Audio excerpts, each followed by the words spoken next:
Okay. Good morning. Welcome to the COO Forum Austin chapter meeting. It's great to have everybody here today. Our guest is Anita Toth. Anita has been referred to as the Chief Churn Crusher, which has to be one of the coolest titles I have ever seen. She is a 3-time CS award winner, so we're really excited to have her with us this morning. Anita's worked for over 20 years in research at 2 of the top-ranked universities. And now she uses her qualitative research skills to help executive leaders and COOs, just like all of you, gather better customer feedback. So this allows them to determine the best course of action to get the best winning outcome. And it's based primarily on data rather than just your historical intuition. So she also teaches a very popular difficult customer conversation course with successful coaching. And so at the end of her presentation, she'll give you a way to link up with her on LinkedIn if you would like to continue that conversation. So today, Anita's going to discuss some of the things that we should be doing in our own companies to ensure customer success at every stage. So that's whether you're a startup, mid-market, or even a unicorn like Shanaz. With that, I'm going to go ahead and turn it over to Anita. Anita, welcome. Thank you so much for joining the forum today. Oh, thanks so much, Jill. I'm excited to be here. So you're going to hear my Canadian accent. I'm just right outside Toronto. Beautiful spring weather. I am a little nervous, so it always takes me a second to settle in, but I'm really looking forward to this talk and really the questions and answers afterward. That's probably my favorite part out of all of this. So why don't we get started? We'll just jump right in. So I want you to picture this. You're driving on a single lane road through a dense forest at night. And even though there's a bright moon shining, the trees are so tightly packed together that the moon's beam isn't visible. And you have your high beams on and you're trying to see as much of the road and forest as possible. And you are gripping the steering wheel tightly. Your eyes sweep back and forth between the forest enveloping you on both sides, and you're looking for something that could come out of the forest at any moment that might cause a collision. You know there are deer in this forest. You know there are owls. You know there are foxes. You are aware of these dangers, but you don't know when they'll cross your path. And you are on high alert. So every cell in your body is fixed on looking for that looming danger. What can't you see? What can come out of the woods and harm you? How bad will it be? How will you be able to avoid it? You just don't know. Running a company without a properly structured, contract strong voice of the customer program that gives you deep customer insights is a lot like driving through the deep, dark woods at night. You know there are a lot of customer issues out there that can cause a lot of problems, but you don't know when they'll come up and you don't know exactly what they are. So, we're going to cover 5 ways in which a lack of customer insights manifests itself throughout the company. We'll talk about how a properly structured, context strong voice of the customer program solves these problematic issues. And lastly, we'll demonstrate how a voice of the customer program works using real life examples from other companies so you can see how you and your executive team can make strong decisions based on rich, context driven data versus making your decisions based on poor data, intuition, or gut feeling. All right, let's get into the first example of how a lack of customer insights manifests itself, and that is through high voluntary churn. So, one way that a lack of customer insights manifests itself is in high voluntary churn. So, for those of you who aren't familiar with the term churn, it's when a customer stops being a paying customer. You might also use the term attrition, but I'll use churn throughout this presentation. So, high voluntary churn doesn't necessarily mean your actual churn rate. High voluntary churn in this case is when your churn rate is higher than you or your executive team wants it to be. And voluntary churn isn't as easy to fix as involuntary churn. So for involuntary churn, all you need to do is implement and optimize a system to automatically remind customers at predetermined dates to update their billing information. So I should mention involuntary churn is when there's a credit card failure and a customer stops being a customer because their credit card payment failed. So, voluntary churn, though, is much more complicated to solve. And this is where customers choose to leave on their own. If I were to ask you right now, what are the top 3 reasons why your customers churn? I'll bet that price is in that top 3. Now, if you're selling to really small businesses, then price should be in your top 3 churn reasons. However, if your customers are not very small businesses, then price is just a justification for other, often hidden churn reasons. Customers will cite price as the reason for churn, but that's not accurate. More than 80% of the time, there are multiple reasons that cause a customer to churn. So it might be several poor customer experiences, or perhaps it's a longer time to value than they expected.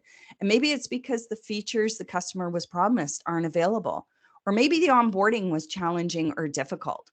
Price becomes a justification for all of these experiences customers have, but price itself is rarely the true churn reason. Price is the final reason customers most frequently use when making the decision to leave, because in their mind, customers just don't see the value they want for the price they're paying. And that value they're seeking includes good experiences, a short time to experiencing value, easy onboarding, and a product that solves their issues. And this is where it gets challenging for you and other decision makers in your company. If price is given as the major reason for churn and that isn't accurate, that leaves you and other decision makers to make decisions on inaccurate information. And making strategic decisions on inaccurate information is as risky as driving through those dark woods at night with your headlights off. So let's look at another impact a lack of customer insights has on your company, and that is lost second order revenue opportunities. So a lack of customer insights has a big impact on your second order revenue opportunities. And second revenues are revenues from future upsells, cross sells, renewals, positive word of mouth marketing, and referrals. And churned customers take all of those future revenue opportunities with them. And it's a common belief that if a customer churns, all that needs to be done is to replace that customer. And while this sounds good, it is absolutely false. Replacing a churned customer is not a one-to-one ratio. And here's why. You need to acquire the new customer at the exact same cost as you acquired the churned customer. Customer acquisition costs have been rising steeply over the past few years, and the likelihood of obtaining a customer for the exact cost of the churn customer is fairly small, especially if the churn customer has been with your company for several years. Second of all, you need to ensure that the new customer's initial revenue is equal to the churn customer's last revenue. If the churn customer was upsold or cross-sold into other products, this might be tough to accomplish. And third, you need to ensure that the new customer's opportunity for second order revenues is identical to the churned customers. So this means the new customer must have the same opportunity for upsells, cross-sells, renewals, positive word of mouth marketing impact, and referrals. A new customer with smaller future second order revenue opportunities won't have the same potential for growth. They simply won't have the same future revenue opportunities. And this painful reality of lost second order revenue opportunities is often glossed over or never even considered. Gaining a deeper insight into why your customers are churning will not only protect your current revenues, but also protect your growth enhancing second order future revenue opportunities. And according to one SaaS expert, the loss of second order future revenue opportunities can be as high as 2 times your current customer lifetime value. Needless to say, that's a lot of future earnings walking out the door every time a customer churns. And it's a blind side you don't even expect. Okay, we're going to look at the third reason that a lack of customer insights impacts your company, and that is through poor fit customer resource drains. That's a bit of a mouthful. I'll explain it right now. A recent prediction by the consulting company Gartner is that by 2025, sorry about that. By 2025, 75% of companies are going to break up with their poor fit customers. And a lack of clarity into what makes a good fit customer and what makes a poor fit customer is apparent by higher cost to serve. So poor fit customers submit more support tickets, thereby requiring more resources to help solve their issue. And the increased service and support needs created by poor fit customers leads to a misallocation of resources. An accurate resource allocation requires those deep customer insights to help define which customers are considered a good fit and which are poor fit customers. And without those customer insights to help determine poor fit customers, you're putting your focus on the wrong thing. And it's kind of like driving by only looking at one side of the road. Okay, we're going to look at another problematic issue. We call this Net Promoter Score blindness. So, Net Promoter Score, or NPS, is a single question survey that companies use to determine customer loyalty. So, companies with a high NPS of 70 or above experience higher customer retention and increase positive word of mouth marketing from their customers. The problem with NPS is that it is a single question survey that lacks context. When answering NPS, customers don't often give a reason for their response. So you are totally driving in pitch darkness in terms of context when you rely on single question surveys like NPS. Even if there's a text or comment box, the majority of customers will either leave these blank or give very short answers. You really don't know why customers gave the answers they did. And here's another blind side. Response rates to single question surveys like NPS or customer satisfaction or even customer effort score are incredibly low. So most companies' response rates are less than 10%. That's 10%. That's it. And yet many executives are making strategic decisions based on very low response rates. Really, the biggest worry should be the other 90% of your customers who never responded. What are these customers thinking? What are they feeling? What are they experiencing? Of all the problematic issues that I'm going to discuss today, NPS blindness is the most concerning because of the heavy focus by most companies on their NPS metric. And yet the majority of customers never even respond to the survey that creates the company's NPS metric. With NPS blindness and its lack of context into the customer's responses, you are driving in the pitch black darkness through a densely packed forest with no headlights and no moon to guide you. Okay, let's look at the last problematic issue from a lack of customer insights, and that's process inefficiencies. Process inefficiencies are not only costly in terms of resources and time, but they can lead to customer churn. Poor onboarding, poor billing setup, extra effort by the customer to get issues resolved, long time to first value, a poor product, or even an excessive number of surveys that customers receive are negative experiences in the customer's mind, which add up to tipping the customer over the edge where they decide to churn. Without direct customer insights into your company's customer-facing processes, you'll never be able to spot which processes can be made not only more efficient, but also more customer-friendly. Customer insights in this problematic issue are like spotting a deer crossing ahead of you in that dark, deep woods. When you know when you see one deer that there are more coming. So customer insights into your customer-facing processes is like stopping your car so you can take a closer look to see where those other deer may be. All right, I've just taken you on a journey where a lack of customer insights manifests in high customer churn, lost second order revenue opportunities, poor fit customer resource drains, NPS blindness, and process inefficiencies. The lack of customer insights are like driving on a single road in the deep dark woods at night, where you know there are animals lurking in the shadows, but you don't know what they are, when they might cause issues, or how badly they may affect you. But now we're moving from that dark, dense woods into moonlit fields, where the moon's beams allow you to see more clearly the potential dangers ahead of you. So you can relax your hands on the steering wheel and give your eyes a break from scouring the blackness for potential danger. A properly structured, context-strong voice of the customer program can help you spot potential customer issues from a long way off. So, what is a voice of the customer program? Voice of the customer is a systematic gathering of customer feedback related to their experiences, needs, expectation, and outcomes with your products and services. Data gathered from Voice of the Customer programs are used by company decision makers to improve product and services, reduce churn, increase customer retention, and improve the customer experiences and improve customer outcomes.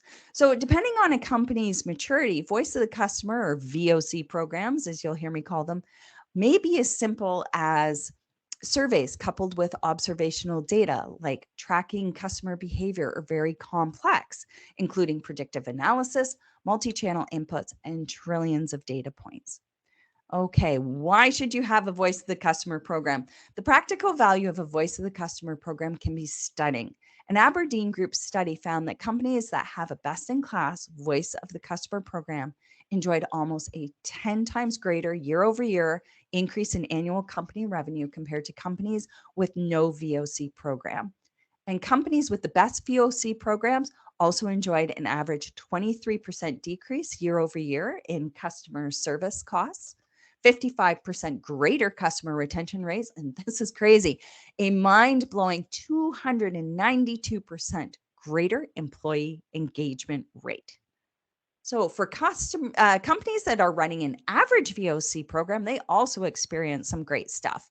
A 17% reduction in cost to serve, a 20% increased customer spend, 33% increased referrals and positive word of mouth marketing, and 37% increase in customer retention.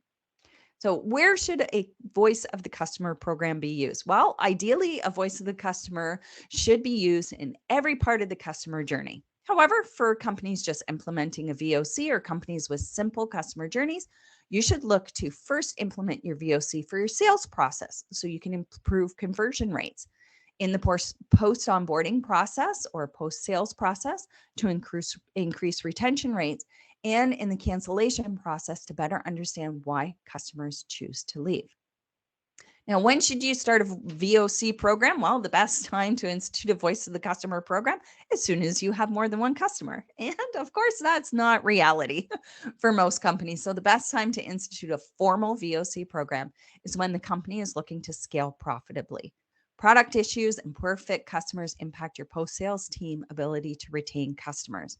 The sooner you can systematically identify those areas in the business that are causing customer issues, the quicker you can reduce customer churn, increase customer retention, and increase revenues. Okay, how do you create a voice of the customer program? Well, a properly structured, context-strong VOC is a balance between formal data that the company gathers in a standard way, informal data that allows the customer to respond as they wish.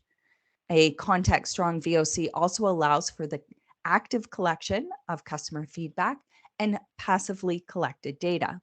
So formal VOC data like product feedback, website forms, interviews, focus groups, customer advisory boards, short and long surveys, and testimonials all have standard questions. And standardizing questions allows for benchmarking and the comparison amongst your different customer groups or segments. Informal VOC like customer reviews, chat and call transcripts, community comments, social media comments, support calls, behavior data, transaction data, email responses, listening tours, and employee feedback are not standardized. So this means the data is free flowing, and free flowing data allows for the opportunity for new ideas or innovations to be discovered. The maturation of a VOC program moves from simplistic to highly complex, and from one team to a company-wide priority. However, a company's maturity stage isn't related to a VOC program's maturity. So startup companies that have a well-developed data and tech stacks and have a company-driven, customer-centric focus could have a more mature VOC program than a mature company that has less developed and integrated data collection and is heavily siloed. So let's look at what should be included then for an early VOC, a growing VOC, and mature VOC programs. Okay, early VOC. Here, the key is simplicity. The goal is to hear the customer's voice through both formal and informal channels, as well as active and inactive activities. So most frequently, early VOC programs are the responsibility of one team, such as post-sales or marketing. Here are some of the suggested VOC activities: interviews, short surveys like NPS, behavior data. So this might be product usage, support tickets, responses to customer marketing, transaction data. So this is your financial transactions, and product feedback. Now the focus should be basic reporting and analysis. You're really collecting data to solve the most obvious issues. And you want to use ad hoc analysis for specific problems. And of course, to improve the customer experience. Now, a growing VOC is when your early program begins to function well, and now you're looking to add complexity in order to solve less obvious business challenges. Not only will the data inputs of a growing VOC program increase, but the program starts to evolve beyond one team to include other departments. So it now becomes truly cross-functional. Suggested VOC activities are adding a customer advisory board. You want long surveys, preferably annually. Email responses, listening tours. So listening tours are for new execs and new department managers where they literally go out and speak with 10 or 15 customers so they can better understand what the customer's perspective is like. You want employee feedback in your VOC now, customer reviews and support calls and transcripts. And the focus here is to tie VOC data with other data sources. You want executive support. So again, to work cross-functionally, you want formal ownership of a VOC program. So really the recommendation is if it's in marketing right now to move it post-sale. So the ownership is in your post-sales team and make it cross-functional. So you want product, marketing, sales, post-sales support. It's also role-based reporting for easier decision-making and standardized and consistent data collection. So there's less reliance now on ad hoc analysis for specific problems. Now, no surprise, a mature VOC program is highly complex, involving nearly every department in the company, including non-customer facing departments like human resources and accounting. So data inputs are so complex that AI and machine learning are now used for predictive analysis of customer behaviors like churn and opportunities for revenue expansion within different customer segments. So the suggested VOC activities, every single one of them that you see listed here. And the focus of a mature VOC program is on full integration across the company. You want what's called a single source of truth. So this is your central VOC data repository that everyone has access to, a complex business value calculations. You want a VOC centric culture throughout the company, and VOC actually becomes part of the product design process. So I'm now going to show you how a VOC program solves those 5 issues we talked about a few minutes ago. And the first one being high voluntary churn and lost second order revenue opportunities. So again, those are upsells, cross-sells, renewals, positive word of mouth marketing, and referrals, which can be as much as 2 times your current customer lifetime value. So one of our customers came to us with a very high 60-day churn rate. It was 28%, meaning that for every cohort of new customers starting on day 1, they would lose 28% of them within 6 months. So, or within 60 days, not 6 months, 60 days. So it was absolutely alarming. And what we did is we ran a series of customer interviews on their recently churned customers. And it turned out that their customers couldn't find a feature they wanted, so they churned. Now, the irony was that this feature was already available. And our client took the interview results and made changes to their marketing and onboarding processes. And 11 months later, their 60-day churn rate is now at 15%. So let's look at poor fit customers and poor fit customer resource drains. So citing high churn rates and knowledge that they had too many poor fit customers, a client came to us hoping to solve their high churn by identifying more precisely their poor fit customers. So we undertook an analysis of their customer behavior data and supplemented it with customer interviews of both their happiest customers and their churn ones. And we were able to compare and contrast the 2 groups.